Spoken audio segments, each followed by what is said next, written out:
Hello friends, welcome to Subash veg kitchen. இன்றைக்கி நம்ம சூப்பரான snacks box recipe ribbon pakoda எப்படி ஈஸியாக செய்யலான்னு தாங்க பார்க்க போகிறோம். வாங்க வீடியோக்குள்ளே போகலாம்.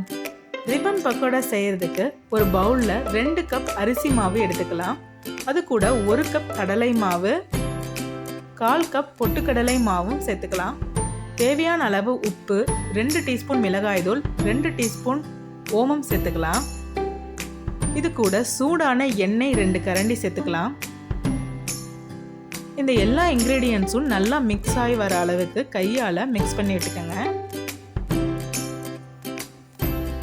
இப்போ பாருங்கள் ஃப்ரெண்ட்ஸ், நல்லா மிக்ஸ் ஆகி வந்துருச்சு. இந்த நேரத்தில் தண்ணி கொஞ்சம் கொஞ்சமாக சேர்த்து நல்லா முறுக்கு மாவு பதத்துக்கு பிசைஞ்சுக்கலாம். மாவு பிசையும் போது ரொம்பவே டைட்டாக பிசையக்கூடாது, கொஞ்சம் லூஸாக பிசைஞ்சு வச்சுக்கலாம்.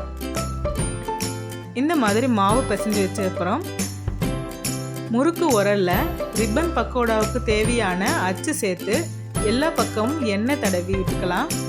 இப்போ மாவு ஃபில் பண்ணி ரெடி பண்ணி வச்சுக்கலாம்.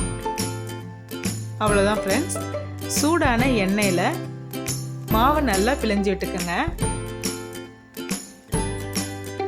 சூப்பரான ரிப்பன் பக்கோடா நமக்கு பர்ஃபெக்டாக ரெடி ஆயிடுச்சு.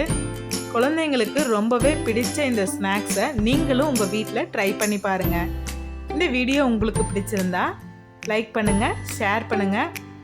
உங்களோட கருத்துக்களை கமெண்ட் பாக்ஸில் கமெண்ட் பண்ணுங்கள்.